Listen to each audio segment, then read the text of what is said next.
Bonjour, buongiorno, grüezi les petits Suisses. Mars 2021, mars 1931. Bon anniversaire, Suissaire. 90 ans, un anniversaire mérité.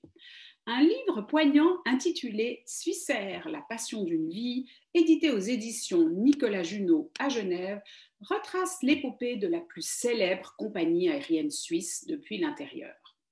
Suissaire, une histoire de famille, Paris 1947. Dans un pays ruiné par la Seconde Guerre mondiale, Marc Morel rassemble son énergie pour implanter Suissaire France.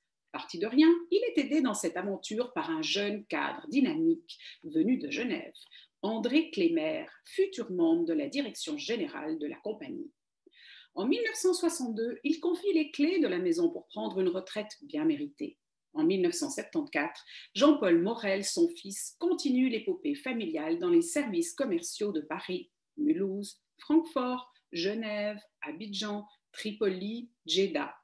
D'ailleurs, dès l'âge de 11 mois, bercé par son papa à bord du Douglas DC-4, Jean-Paul Morel est élevé dans une ambiance aviation, une famille mariée avec la Suissaire. Navigateur côtier, pilote privé, parachutiste breveté, Jean-Paul Morel aime capter les beautés du monde à travers l'objectif d'un appareil réflexe.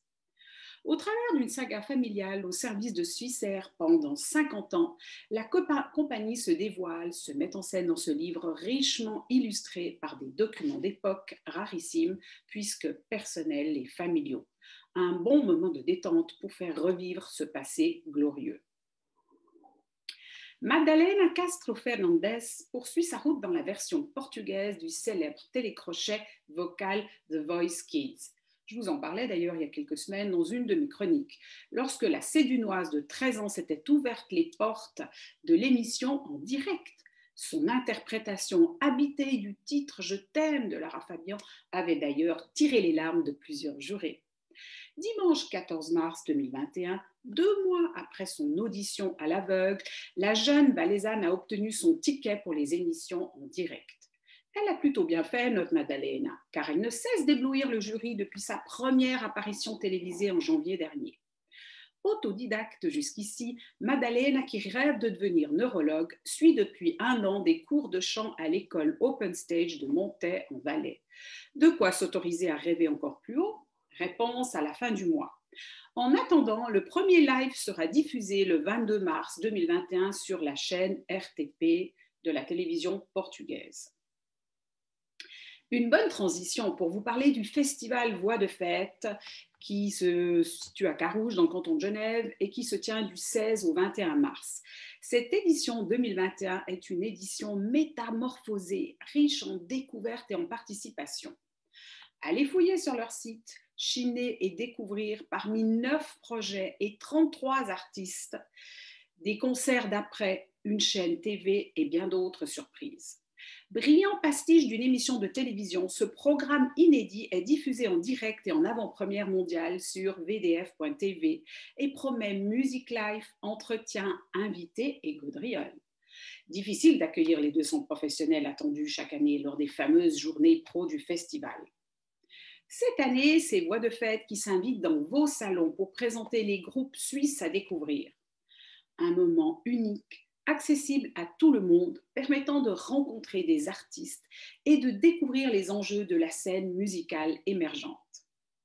Parallèlement, la bambeloterie des artistes nous invite à soutenir un groupe qui n'a pas pu jouer cette année en lui commandant une prestation ou un cadeau personnel et unique. L'ambiance de la bibeloterie des artistes est de permettre au public du festival de témoigner son intérêt pour des artistes en sélectionnant parmi un catalogue de moments ou d'objets proposés. Accessible 24 heures sur 24, du 9 mars au 20 mars 21, c'est bientôt là.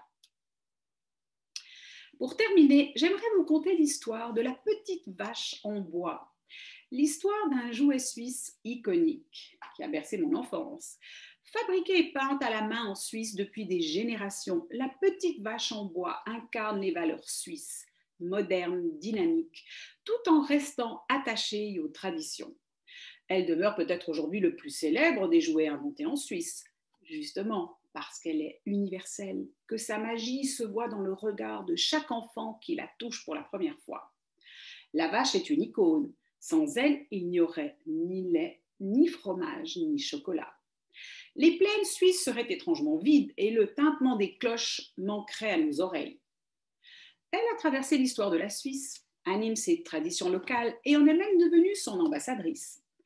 Heureusement, les vaches existent en format de poche. Son effigie de bois fait le bonheur de petits et grands depuis plusieurs générations. Et comme un bout de patrimoine, elle séduit toujours autant les touristes de passage.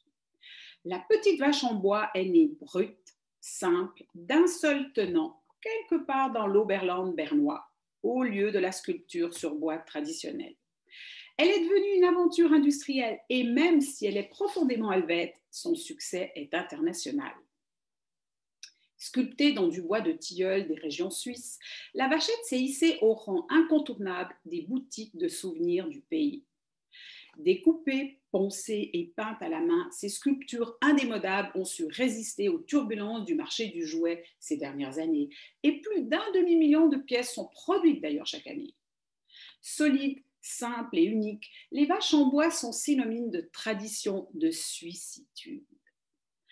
Depuis 2015, la petite vachette en bois est même devenue la mascotte de Présence Suisse, organisme subordonné au département des Affaires étrangères qui promeut l'image de la Suisse à l'étranger.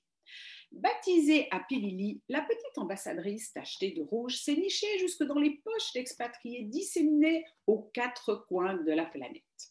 Du Maroc à l'Australie, en passant par New York et Lisbonne, la vachette est ainsi devenue une ancre les reliant à leur mère patrie.